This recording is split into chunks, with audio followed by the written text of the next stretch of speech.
ప్రమాణం చేస్తున్నాను. టీడీపీ నుంచి నారా లోకేష్ మంత్రిగా ప్రమాణ స్వీకారం చేశారు.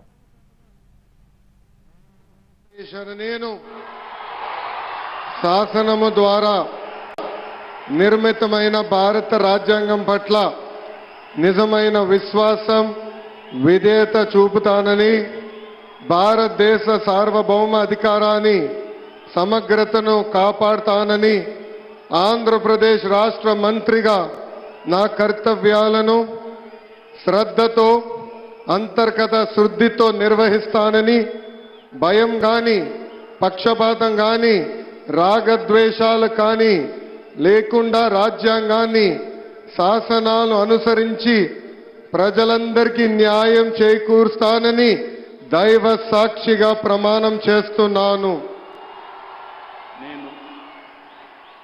నారా లోకేష్ అనే నేను ఆంధ్రప్రదేశ్ రాష్ట్ర మంత్రిగా నా పరిశీలనకు వచ్చిన లేదా నాకు తెలియవచ్చిన ఏ విషయాన్ని నా కర్తవ్యాలను సక్రమంగా నిర్వహించేందుకు అవసరమైన మేరకు తప్ప ప్రత్యక్షంగా కానీ పరోక్షంగా కానీ ఏ వ్యక్తికి లేదా వ్యక్తులకు తెలియజేయనని లేదా వెల్లడించనని దైవ సాక్షిగా ప్రమాణం చేస్తున్నాను.